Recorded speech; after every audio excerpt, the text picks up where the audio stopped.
अशोक तुलसीयान जी। जय गुरुदेव। परम पूज्य गुरुदेव, आपके चरणों में कोटि कोटि प्रणाम। गुरुदेव, दुर्गा सप्तशती में लिखा है कि जो माँ दुर्गा जी को अपना सर्वस्व अर्पण कर दे उसको तो शरणागति मिलती है।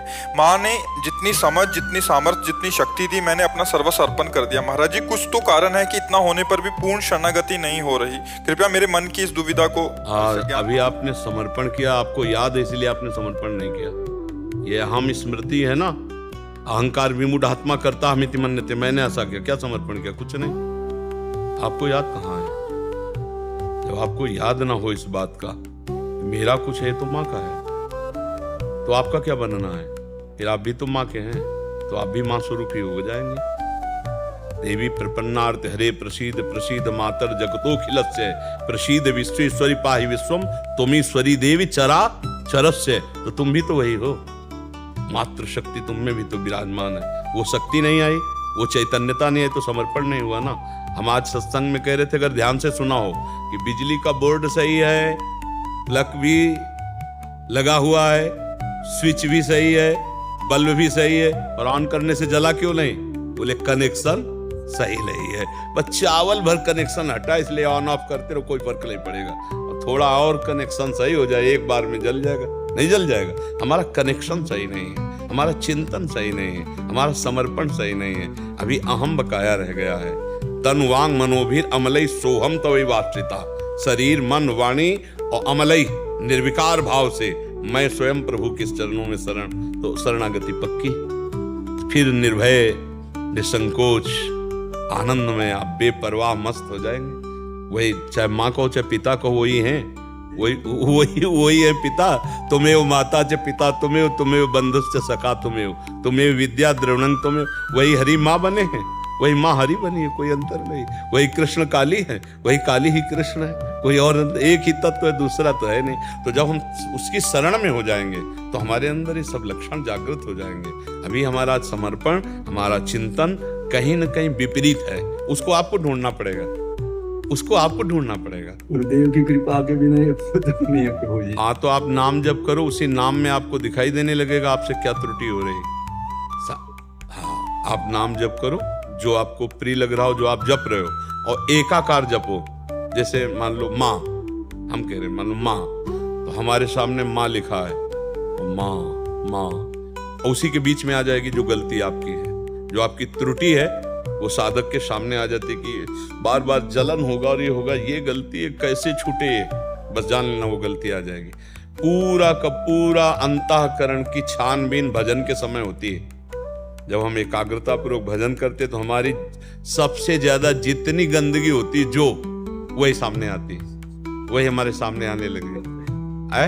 एकदम ऐसा ही हो, क्योंकि अपने लोग चल रहे हैं, अपने लोग कोई प्रवचन थोड़ी कर रहे हैं, उसी मार्ग में चल रहे हैं, तो उसको देखा है। उसी कमियों को हम क्रमशः दूर करते हैं। धीरे धीरे एक एक बात पकड़ी, आज ये छोड़ा, फिर ये छोड़ा, फिर ये छोड़ा, और धीरे धीरे निरपेक्ष होते चले जा रहे हैं। नया संस्कार न बनने पावे, पुराने संस्कार निकल रहे हैं, और भजन हमारा एक तार चलेगा, तब ये पकड़ आएगी। ऐसे मनोरंजन वाला भजन नहीं काम करता इसमें काम करता है एक तार भजन। तन्मयता पूर्वक देख भी रहे हैं, वही सुन रहे हैं, वही हम अंदर से जप रहे हैं। फिर उस समय सारी कमियां आ जाएंगी। आप में जो जो कमी है वो उस समय दिखाई देने लगेगी। ये कमी है, ये कमी है, ये कमी है। बस उन कमियों को अपने दिमाग में नोट करो और धीरे धीरे हटाओ, तो आप शरण में माँ के होते चले जाओगे। माँ को पुत्रो जायते क्वचिदपि कुमाता न भवति। उन्होंने तो प्यार ही किया है। हमारी तरफ से जो कमी है उसको हम माँ के ज्ञान बल से, बुद्धि बल से दूर करते हैं, और माँ के करुणामय चरणों का आश्रय लेकर के माँ स्वरूप हो जाते हैं। चिद चिद लक्षणम, चेतन अचेतन वही तत्व है, उसी में लीन हो गए, तब हो गया। माँ में इतना चिंतन करे कि अपना स्वरूप माँमय हो जाए, तभी माना जाएगा कि आप माँ के पूर्ण शरणागत हो गए। नहीं, हाँ, ये ढांचा केवल है, अंदर मंदिर में माँ ही बैठी है। माँ ने इतना तो ज्ञान करा भी दिया है, अनुभव में नहीं आया। बस अनुभव बिना ज्ञान। जैसे मान लो हम कहा कि खीर बनाने की पूरी प्रक्रिया पता है, पर कभी बना के नहीं खाया, तो अधूरा है ना प्रक्रिया। एक बार चक बना करके खाए तो ये बात अनुभव में आ जाए, तभी अनुभव गम में भजे जय संता।